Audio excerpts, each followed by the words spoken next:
4,80,00,000 case 10 से 15 वर्षों से पेंडिंग पड़े हुए हैं। उसके अलावा 60 लाख केस हाई कोर्टों में, थाने जो हैं मज़ा मार रहे हैं। केस करने जाइए, एफआईआर करने लोग जाते हैं तो उसके लिए थाने में फीस बंधी हुई है। उसके बाद फिर जब लोग कोर्ट में जाते हैं तो वहाँ पेशकार वसूलता है पेशी के नाम पर। ऐसे ऐसे लोग जेलों में बंद पड़े हैं। बीच बीच में खबरें भी आती रहती हैं कि जिस केस में वो बंद हैं उसमें अधिकतम सज़ा की अवधि भी वो पूरी कर चुके हैं। सुना होगा आपने कि नक्सलियों ने समानांतर अदालत, जन अदालत करके सुनवाई शुरू की थी। बहुत से बाहुबली राजनेता अपने अपने इलाके में अपनी अदालत लगाते हैं, कोर्ट चलाते हैं, वहाँ तुरंत फैसला होता है। कि जैसे जंगल में शेर जब आदमखोर हो जाता है तो क्या करते हैं, तब तो उसको पाल पोस के नहीं रखते हैं, उसको मार दिया जाता है। जब शेर जंगल से बाहर आके आदमी को मारने लगता है तो उसको मार दिया जाता है। कोई उस पर हो हल्ला नहीं होता, कोई मानवाधिकार, कोई पशु प्रेमी वहाँ खड़ा नहीं होता। नमस्कार, आप लाइव बिहार देख रहे हैं। मैं हूँ राजमोहन तिवारी। पटना में पिछले दिनों बार काउंसिल की बैठक हुई थी और इस बैठक में भारत के चीफ जस्टिस यूयू ललित भी आए थे, कानून मंत्री किरण रिजिजू भी आए थे, साथ ही साथ जो सुप्रीम कोर्ट के अन्य 8 जस्टिस हैं वो भी पहुंचे थे। इसके अलावे जो पटना हाई कोर्ट के चीफ जस्टिस है वो भी गए थे। तमाम जो चीफ जस्टिस थे वो तो पहुंचे थे, लेकिन इसमें जो सबसे बड़ा समस्या उभरकर सामने आया वो पता चला कि जिला न्यायालयों में देश भर में 4,80,00,000 केस पेंडिंग हैं। इसके अलावा अगर बात करें हाई कोर्टों में तो हाई कोर्ट में 60 लाख केस पेंडिंग है। अब इसी पर बात करेंगे। हमारे साथ वरिष्ठ पत्रकार प्रवीण बागी हैं। क्यों आखिरकार ये केस पेंडिंग रहा, क्या कारण रहे, इसके समाधान क्या है, पूरी कहानी तो आपको पता है। किस प्रकार से लोगों को न्याय नहीं मिलती है और जब ये डाटा निकल कर सामने आता है तो फिर तो सोचते हैं कि कब मिलेगी। हाँ, और ये जानकारी किसी और ने नहीं दी। ये जानकारी देश के कानून मंत्री किरण रिजिजू ने अपने भाषण में दी। उन्होंने कहा कि देश भर में निचली अदालतों में यानी जिला अदालतों में 4,80,00,000 केस 10 से 15 वर्षों से पेंडिंग पड़े हुए हैं। उसके अलावा 60 लाख केस हाई कोर्टों में पेंडिंग है। तो इसका समाधान कैसे हो, इसका कोई इस बारे में कोई वहाँ जानकारी नहीं दी गई कि समाधान के लिए क्या प्रयास किया जा रहा है। केसों का स्पीडी ट्रायल हो, कैसे तेज़ी से सुनवाई हो, कैसे निपटारा हो अधिक से अधिक केसों का, इस पर कोई चर्चा नहीं हो। इसके बारे में कोई जानकारी नहीं दी गई। न चीफ जस्टिस ने इस पर कुछ बताया, रोशनी डाली, न केंद्रीय कानून मंत्री ने रोशनी डाली। ये देखिए, देश का बहुत बड़ा दुर्भाग्य है। लोग कहते हैं कि न्याय का शासन है और लोकतंत्र जो है सो जनता की आवाज़ प्रमुख होती है, मगर जनता तो पिस रही है, जनता तो मर रही है, जनता तो अदालतों के चक्कर लगा रही है। बड़े बड़े प्रभावशाली लोग, पैसे वाले लोग, राजनेता, बड़े अपराधी, माफिया डॉन, उनके केसों की तुरंत सुनवाई हो जाती है, उनके बेल पिटीशन पर भी तुरंत सुनवाई होती है।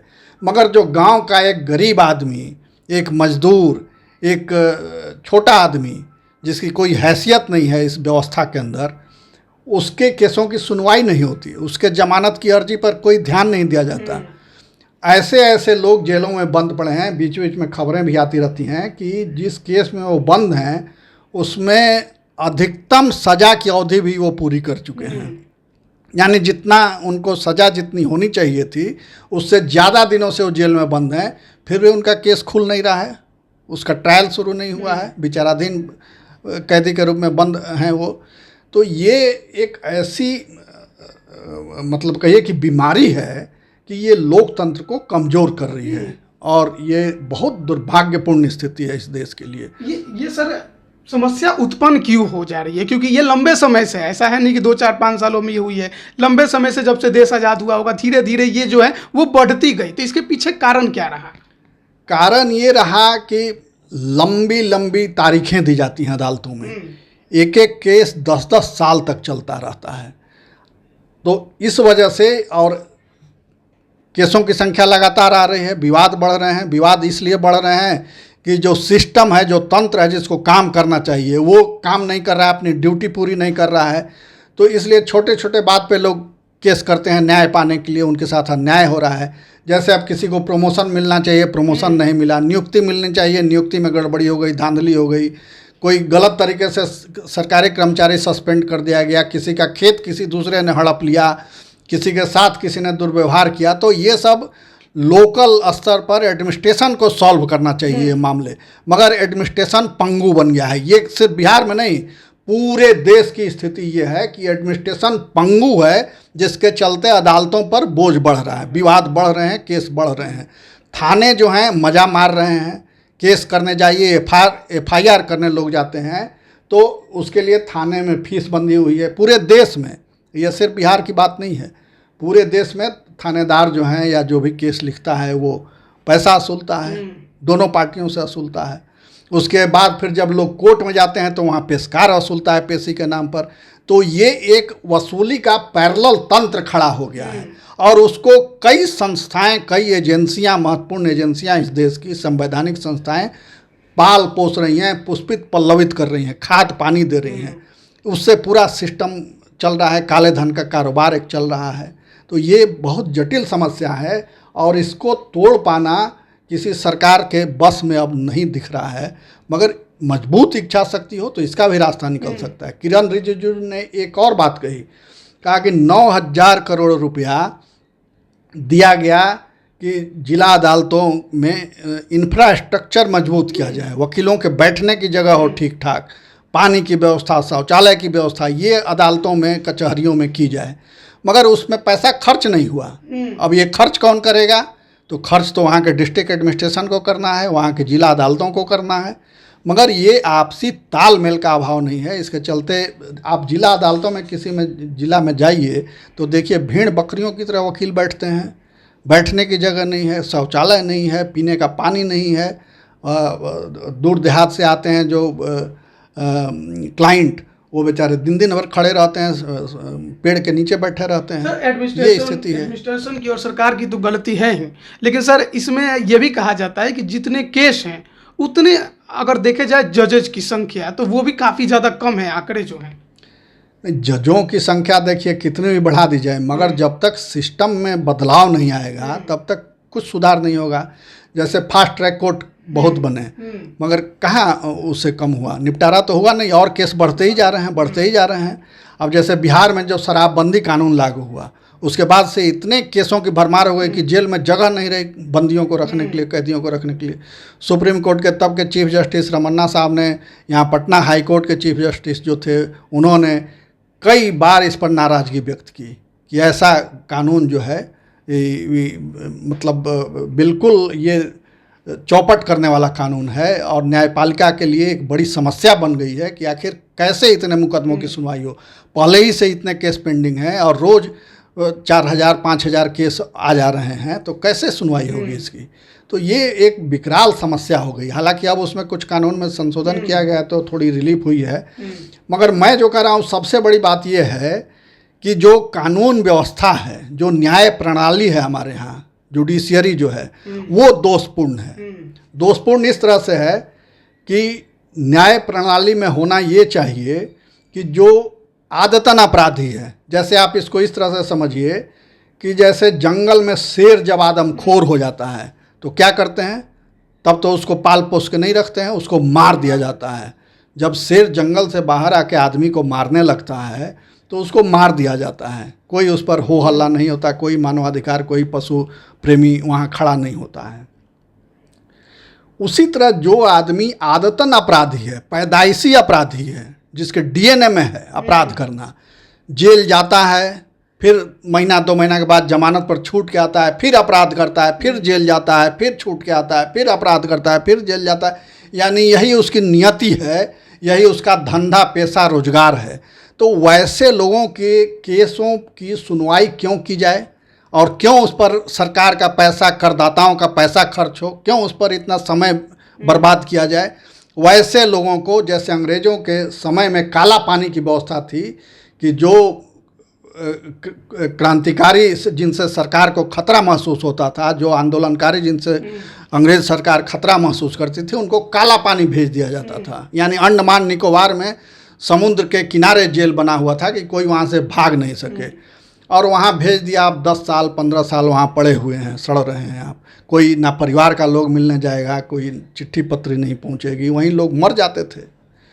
तो वैसी ही व्यवस्था आदतन अपराधियों के लिए होनी चाहिए। मैं ये दोहरा रहा हूँ, सभी के लिए नहीं, आदतन अपराधी जो लगातार क्राइम कर रहे हैं। या अब तो ये भी सिस्टम डेवलप हो गया है कि जेल के अंदर जाते हैं तो वहीं से गैंग ऑपरेट करते हैं। जेल के अंदर से फ़ोन जा रहे हैं बड़े बड़े व्यापारियों को, डॉक्टरों को कि इतने पैसे दो, हमारा आदमी जाएगा, नहीं तो गोली मार दिया जाएगा। और लोग दे रहे हैं, तो बाहर रह रहे हैं तब अपराध कर रहे हैं, जेल के अंदर जा रहे हैं वो तब अपराध कर रहे हैं। तो यानी ये सिस्टम उनको काबू में करने में नकारा साबित हुआ है, विफल साबित हुआ है। तो इससे निपटने का तरीका क्या है? निपटने का तरीका ये है कि वैसे लोगों के लिए एक काला पानी की तरह कोई जेल बनाई जाए और वहाँ उनको आजीवन बंद कर दिया जाए। कोई कम्युनिकेशन नहीं हो, कोई परिवार वाला मिलने नहीं जाएगा, वहीं वो मर जाएंगे। क्योंकि जो आदमी पूरी सभ्यता के लिए, समाज के लिए खतरा है, उसकी क्या उपयोगिता है इस समाज में? तो जो समाज के नियम कानून को नहीं माने, जैसे बाघ जब नियम कानून नहीं मानता और आदमखोर हो जाए तो मार दिया जाता है, तो वैसे ही कोई आदमी समाज का भटक जाए और नियम कानून नहीं माने, समाज के लिए खतरा बन जाए, समस्या पैदा कर दे, लोगों का जीना मुहाल कर दे, तो वैसे लोगों को क्यों सरकारी खर्च पर और फिर कोर्ट अदालतों का शरण में जाना पड़े और क्यों इतना समय उस पर बर्बाद हो? तो उन लोगों को कठोर कारावास देनी चाहिए वैसे जगह पर, या फिर उनको एक क्राइटेरिया बनाना चाहिए, एक कानून ऐसा बनाना चाहिए कि जो लगातार इतना अपराध करेगा उसके बाद उसको फांसी की सज़ा दी जाएगी। तो ये जब तक ऐसा कुछ कठोर कानून नहीं होगा तब तक लोकतांत्रिक होने का हम दिखावा करते रहेंगे और लोकतंत्र के नाम पर आम आदमी बलि चढ़ रहा है। इस जो आपने कहा कि क्राइटेरिया हो, इतने अगर अपराध किए हैं तो उसको फांसी की सजा हो, सबसे बड़ा समस्या सर यही खड़ा हो जाता है। क्योंकि हमारा जो कानून है वो कहता है कि जब तक अपराधी का अपराध ना साबित हो जाए वो अपराधी नहीं है।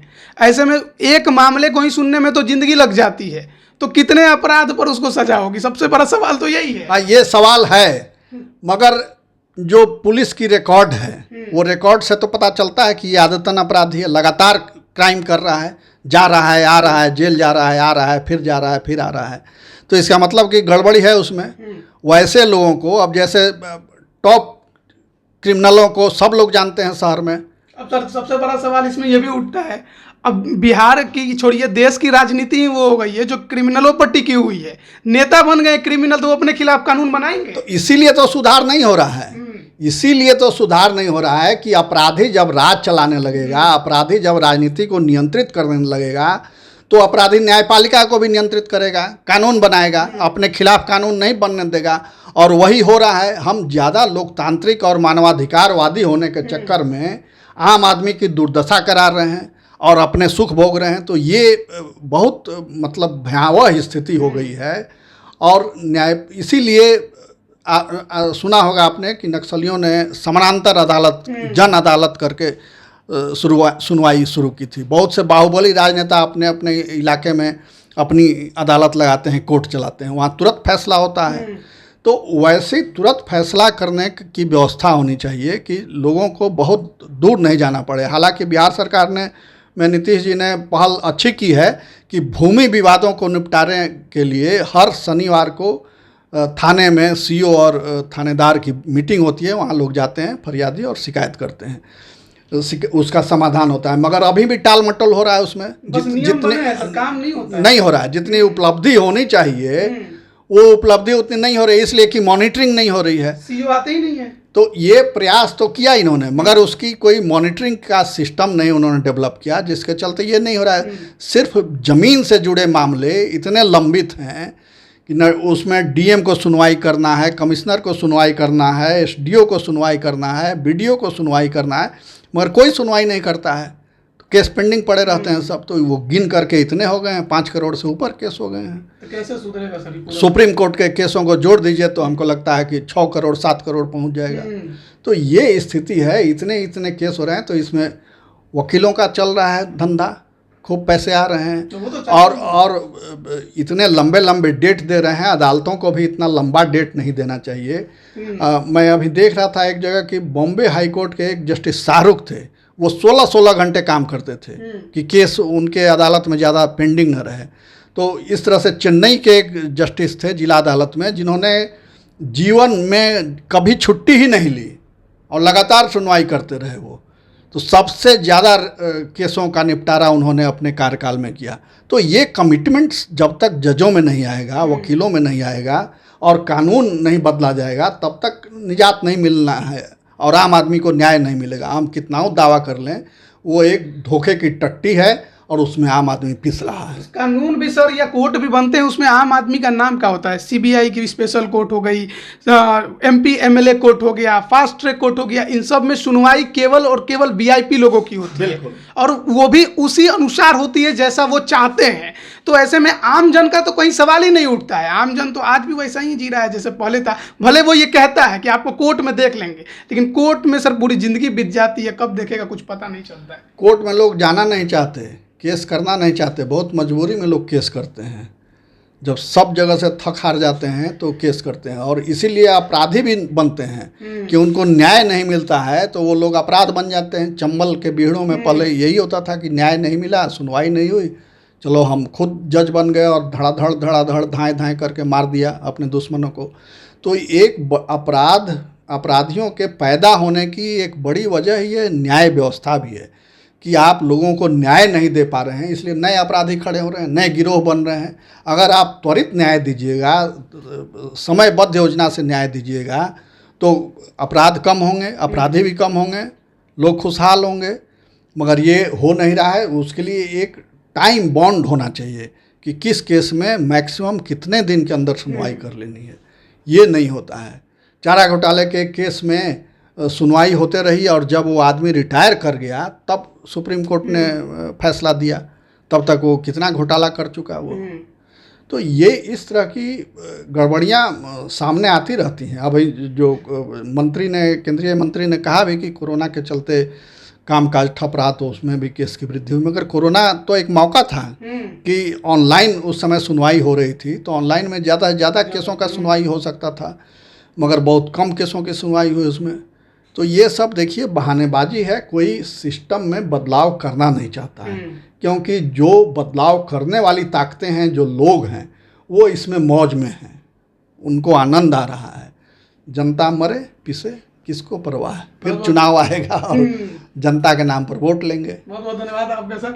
तो देखिए, जनता मरे किसी को कोई फर्क नहीं पड़ता है। अभी का जो राजनीतिक व्यवस्था है उसे भी अगर आप देखेंगे न्याय के तौर पर, तो वो आपको न्याय देता कभी नजर नहीं आएगा, क्योंकि अब स्वार्थी व्यवस्था ज़्यादा नजर आता है, लालची व्यवस्था ज़्यादा नजर आता है। जनसेवा के नाम पर लोग वोट लेते हैं, लेकिन वोट लेने वाले कौन है, ये बड़ा सवाल है। और आप वोट देने वाले भी हैं तो ज़्यादा सवाल आप भी नहीं खड़ा कर सकते हैं, क्योंकि जब आप ऐसे लोगों को चुनकर विधानसभा या संसद भवन भेजिएगा जो खुद क्रिमिनल है, जिसके ऊपर खुद आपराधिक मामले हैं, तो वो अपने खिलाफ कानून क्यों बनाएगा? बड़ा सवाल यही है। अच्छे लोगों की जब नाम की बारी आती है तो कोई वोट देना नहीं चाहता है। ऐसे में देखिए, प्रशासनिक व्यवस्था में खामियां तो हैं, लेकिन उसके अलावा हमारे अंदर भी, आपके अंदर भी कुछ कुछ खामियां हैं, उसे भी सुधारने की जरूरत है। प्रशासनिक व्यवस्था निश्चित तौर पर पूरी तरह से बिगड़ी हुई है और कोर्ट का जो हाल है वो आप देख ही रहे हैं। आप कि अगर आपने कभी कोई केस किया हो या किसी में